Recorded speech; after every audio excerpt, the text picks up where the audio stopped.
Welcome back, collectors. Today I have a great assortment of 1/64 scale Greenlight, all brand new stuff, new to the market. Some of it's hobby exclusive.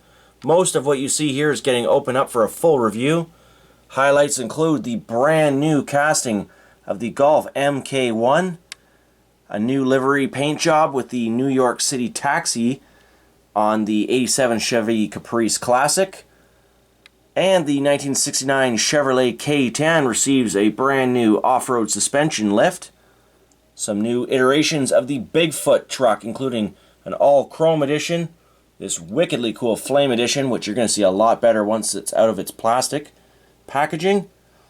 And of course, these vehicles that you're seeing right here are regular series vehicles. These are from the Barrett Datsun 6-vehicle set, Series 4. And we've got a 25th anniversary 5.0 1989 Ford Mustang. There's the magnificent artwork on the Golf MK1. Both of the two vehicles I just mentioned are in large quantity releases. You should be able to find them in your local stores. They are not hobby exclusives. And same can be said for the '68 Plymouth Road Runner Hemi with that really cool graphics and the orange elephant 426 Hemi. Let's just pan over to the left here. We've got some more amazing vehicles you don't want to miss if you're going to watch this review. This Maijo exclusive of the BRE Datsun 46 and 35 in chrome. Beautiful white interiors. We're going to have a closer look at those cars. Limited to 4,600. And a nice addition, hobby exclusive of the Titan XD with snowplow and salter. Very realistic, good kind of stock looking truck. Perry Raceway 1969 Dodge Charger Daytona. Check out this funky graphics on the roof. Can't wait to see that one a little closer. New to my collection, not a new casting though, by Greenlight, is the 2017 Ford GT. That's from a Barrett Datsun series previous to the latest Series 4. And here again, the New York City Taxi Greenlight exclusives. Hobby. There again is the '87 Chevy Caprice. And a matching 1981 Checkered Motors Marathon A11 featuring the New York City Taxi livery. Starting this review with the vehicles that you see open already. First off, the 1974 Volkswagen Golf MK1. What a great artwork presentation for this new model. Never seen before from Greenlight. And they've done a fantastic job. Once again, all metal, rubber tires. And we'll look at the model closer up. But first, just the packaging. On the back, you've got some great information about Volkswagen, celebrating 45 years of the Golf name. And if you want to read on that, go ahead and pause on it. See if I can bring that a little closer for you. But otherwise, go out and pick yourself one of these awesome little models up for your collection. You won't regret it. And now we'll just take a look at the model. Has an opening hood and some obviously typical great Greenlight details. Perfectly rendered steel wheels. A nicely detailed little engine in there. So just a great little model all the way around. Very clean. And a nice little metal base. Just a tiny little car. Now, of course, Greenlight vehicles are all 1/64 scale perfectly. So this is the size of this vehicle next to a lifted '69 Chevrolet K10. You pretty much carry this car around in the back of this one if you needed to. Just about. Probably do some body damage to the K10, which would not be desirable. And now, just comparing the size against a full-size American car, 1987 Chevy Caprice. So these cars are both from similar eras in design, anyways, of boxy square vehicles, the 70s and 80s. I don't think the Golf changed too much throughout the years past 1974 and into the 1980s, as far as its overall shape, anyways. But without going into too many details that I may get wrong here, let's continue on with this review and take a look at the Barrett Datsun Series 4. This is the latest release of this this series. World's Greatest Car Collector Car Auctions. And so that's a 6-vehicle set. I've only picked up the 1 vehicle in this set. Overall, I just have too many castings similar to the ones that were released otherwise. And this one is the desirable piece in that set. So here's some information on it. The real life truck, a full frame or body off frame restoration.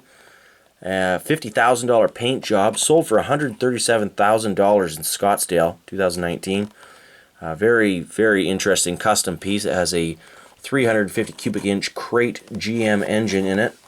So certainly not an all original vehicle, but it definitely has a lot of character, retains a lot of the originality, as you can see in that actual stock photo of this vehicle. Like the artwork presentation on this Barrett Jackson series, always looks nice.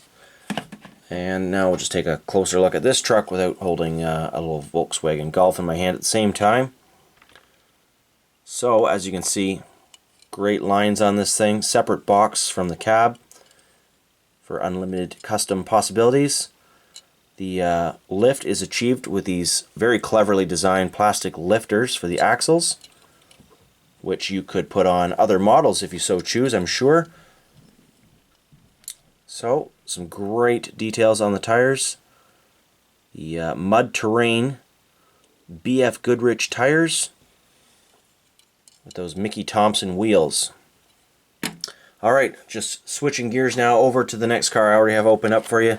The New York City Taxi. This is a Greenlight Hobby series. I do believe these are being produced in very large quantities though, so they shouldn't be too hard for you to get once you source them, if you're not buying them online, as I do, through eBay typically. But pretty simple packaging. We've seen this this kind of background for the New York City Taxi before. And here for the 1981 Checkers Motors Marathon A11, same packaging. Makes a nice set, especially both of them being the New York City livery on these cars. So we'll get one of those open up for you in just a moment. Let's just take a close look at the other packaging that we have here. 1989 Ford Mustang 5.0. Very neat packaging here. This is a 25th anniversary edition of the packaging, celebrating that in 1989 Mustang reigned as the quintessential American sporty car and remains the epitome of the traditional V8 powered performance coupe and convertible. Very, very nice wording on that Greenlight. So we'll get that little car out in just a moment as well. The 68 Plymouth Road Runner Hemi. Very nice packaging going on here as well. Kind of like a an old drag strip with a drag race car there sketched on it. And a very detailed breakdown of what the components are in this 426 Hemi engine for you to pause on. Lots of interesting information there. So next up, let's take a look at some of these monster trucks. 1974 Ford F-250 monster truck. This one's a Maijo exclusive. Golf livery on this one. Tons of detail, of course. Not too much detail on the packaging though, which is typical of these exclusive models, and great for me because then it makes it a lot easier for me to open them up. This one's got some very nice artwork of the original Bigfoot truck in the background, and some nice flamage coming up the bottom of the packaging. Matches the flames on the front and sides of this truck. Tons and tons of detail, of course. We'll see all that in a moment as this truck comes out of the package. But that is Bigfoot number 1, the original monster truck, Ford F-250, limited to 4,600 pieces. The Golf model, if I hadn't said, was limited to 4,600 as well. And this also a Maijo exclusive. Some more information on the back of this particular model, though, with some sponsor names, Firestone, Summit, and so forth. Bigfoot original monster truck weighing in at 11,000 pounds. Very cool information. A 640 cubic inch V8 powering that truck. And here is a beautiful chrome edition, chrome limited edition, limited to 5,700 pieces. And as you can see, just a beautiful chrome paint job. Love when they come out with these. On the back, same information as you would have found on the previous monster truck. It's also Bigfoot number 1. Now for the one that may or may not come out of the package. I still haven't completely decided yet. Some really nice presentation. Another chrome edition, limited to 4,600 pieces. 200 pieces for the chase models. This was a fairly expensive little set to buy online for me. I think it ran me about $25 American or $20 American. That runs out to well over $30 Canadian right now, so quite a pricey little piece. Not too much again in the way of artwork on the back of the packaging, but it's just a nice little presentation for both these cars. I may end up opening them for my wall display at some point. I really haven't completely decided, so for that reason, I'm going to put that one aside for right now. But basically, you've seen these cars before in previous Greenlight releases with the red enamel paint and the blue enamel paint. I believe the tampo work or livery would be nearly identical, if not identical, as the regular paint jobs you would have seen this car come out in. It's not overly rare at 4,600 pieces, I realize that, but still, it's a nice little display. And as for this piece, the limited edition is all it says. 1/64 scale, of course. Got that greatly detailed salt sander on the back, or sprinkler, whatever you want to call it. Sand sprinkler. Got the plow with the auxiliary lights. And this model has those very realistic mirrors, although fragile. I have busted one of these things off without too much trouble, just trying to get it out of the packaging, so you got to be careful with that. It does come well protected from the factory with plastic bubbles on each side to protect those delicate mirrors.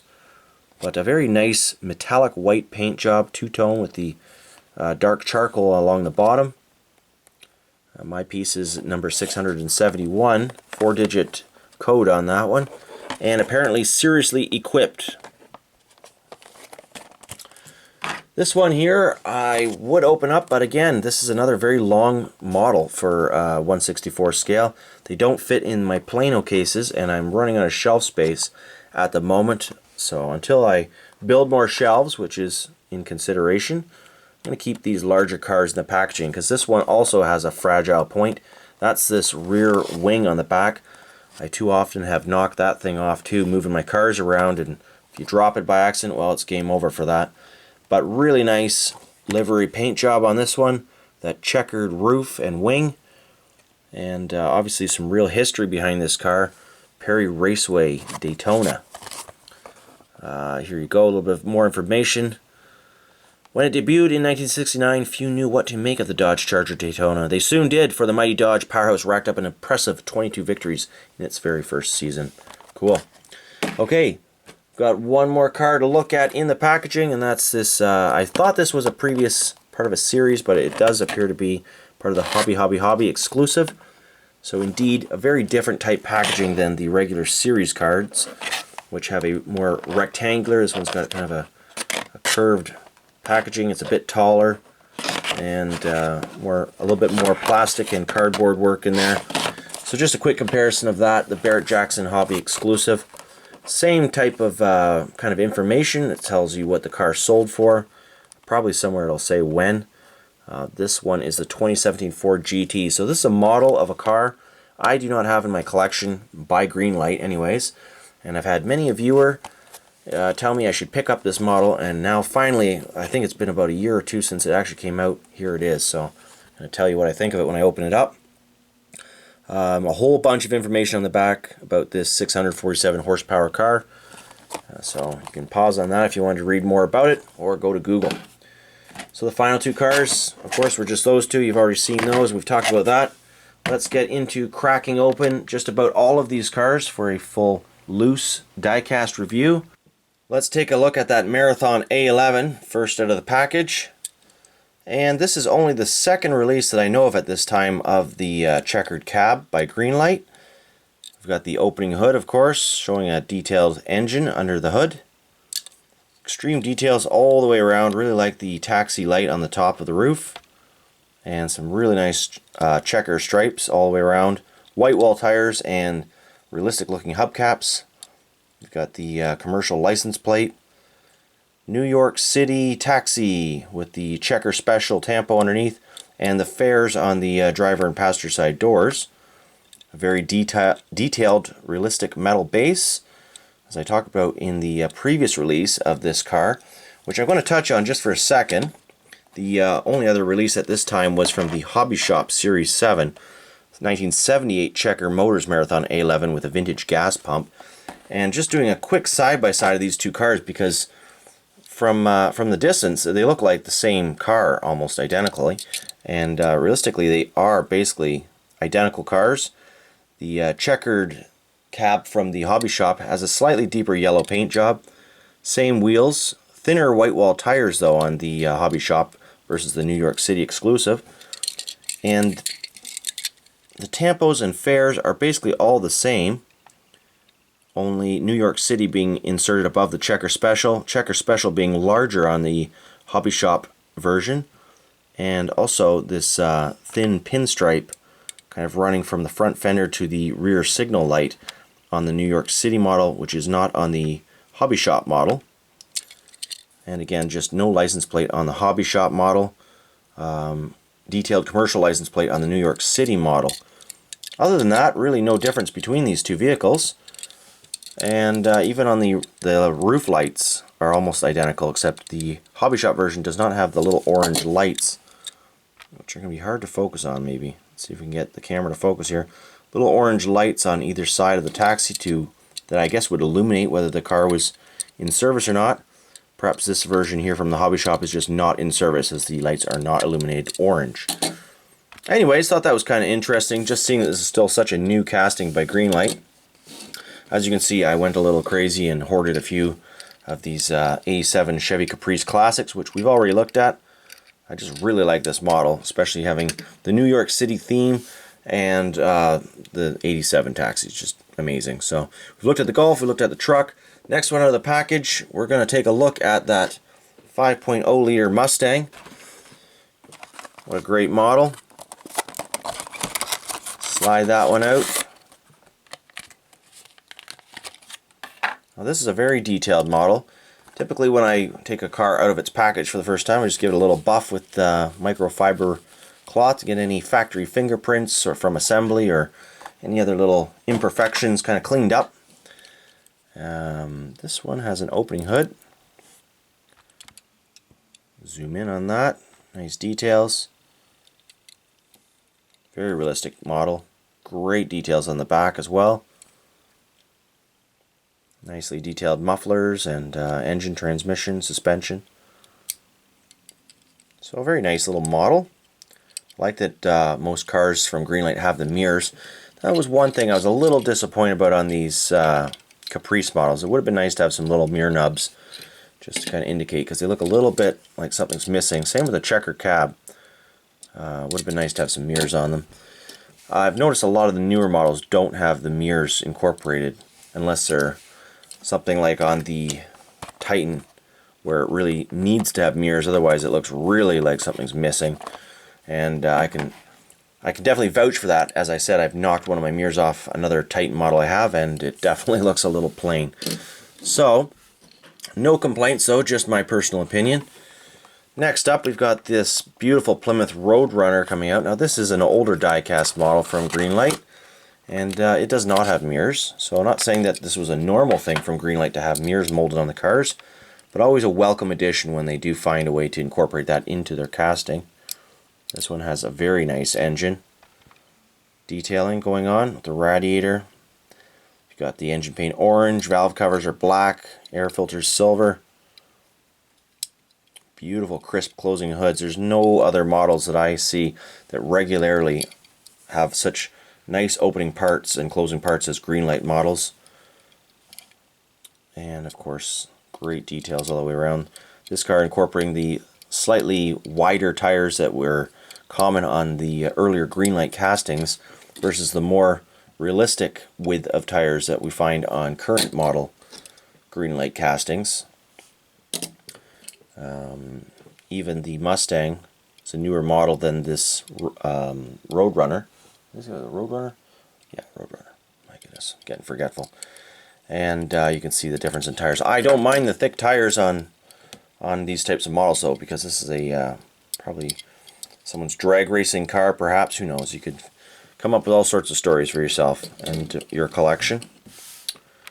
Alright, zooming back out again, because we're going to need some space as we look at these trucks are coming out very shortly. I did decide to go ahead and open up the 69 Daytona Charger. Even though I'm running low on shelf space, I realized, well, if I'm opening monster trucks, what's the difference? They all take up lots of shelf space, so... Oh my goodness, I'm dropping stuff everywhere. I normally don't open each model on camera, so I thought I'd just try this out. Seems like it's going to be a disaster. There we go. Looks like it's a nice clean model. No need for a buffing right off the bat on this one. Check it out. They got a really good checker painter printer at Greenlight, it would appear, between these Taxi checkers and the Perry Racing checkers on this car. This one also has an opening hood, but I think it's going to be a tough one to get open. I don't have my X-Acto knife handy, but anyways, you'll take my word for it. There's a detailed engine under that hood. This again is also one of Greenlight's older casting models, so but it does. This one does have the thinner tires on it. You can see, although the chassis was designed to accept the wider tires that are found on this model, they've gone ahead with the axles that have those little spacers behind the wheels to kind of give it the more realistic width of tires. Very nice model. Glad I opened that one up. Lots to see on it. New car, late model, amateur, mini stock. 1/3 mile banked asphalt. Cool. Okay. Monster truck time. Oh, one more car. One more car. Then monster trucks. Yes, sir. The 2017 Ford GT with collectible little info card.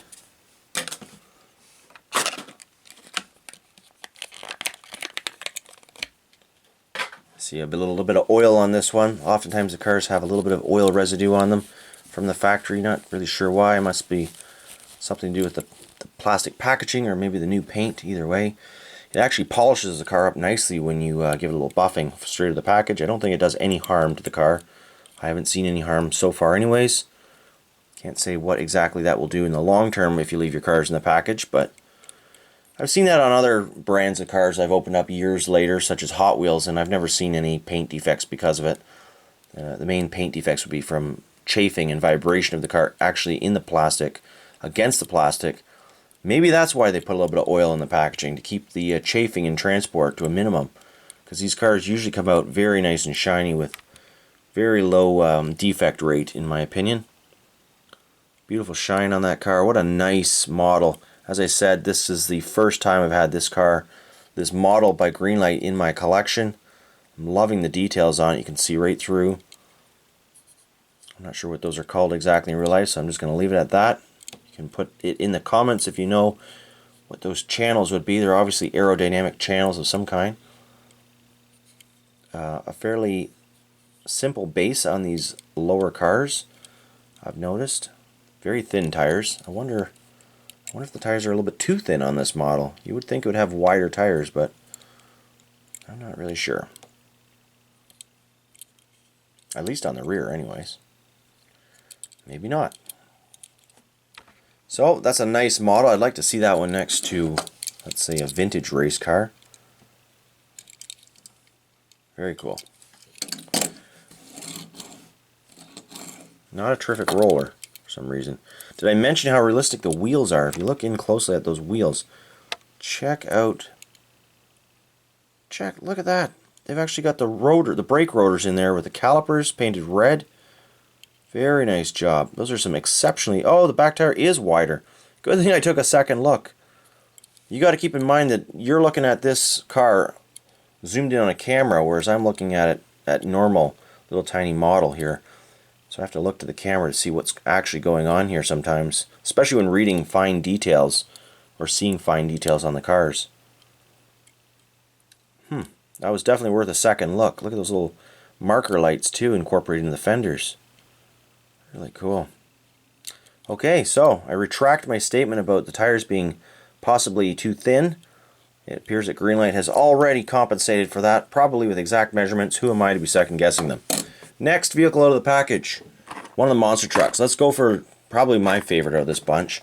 This limited edition Maijo exclusive Chrome edition truck. Definitely going to need to wipe off a few fingerprints on this one. That's usually the way it goes. Wowee.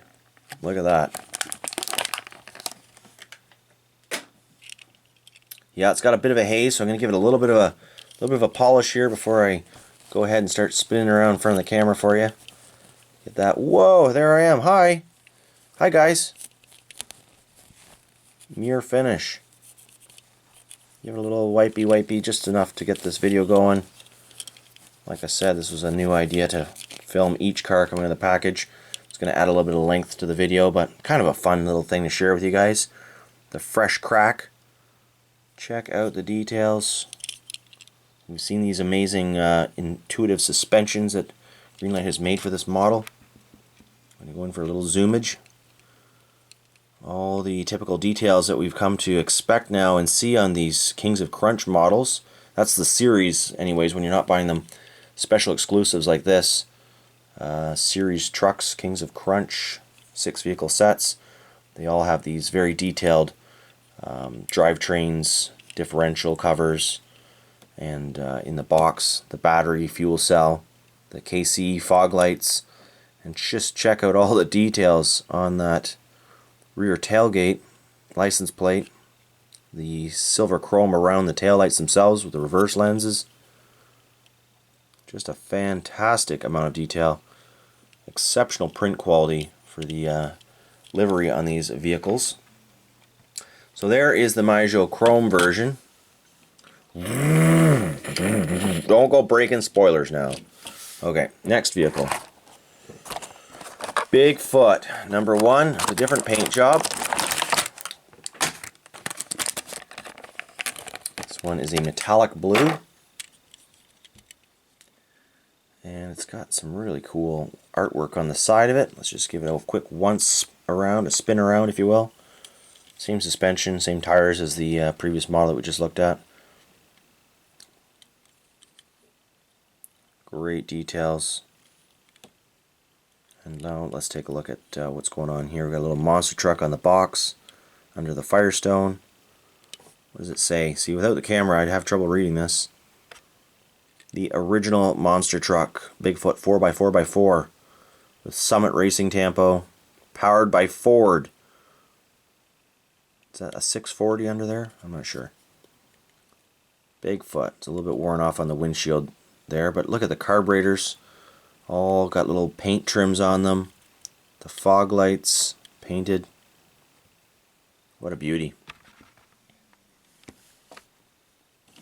Alright, one more monster truck. Coming out of the package, the Golf Tampo version.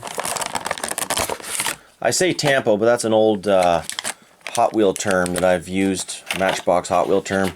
It's hard to let go. I guess the real word is livery because they don't actually use a Tampo system anymore to decorate these vehicles as they did in the old days.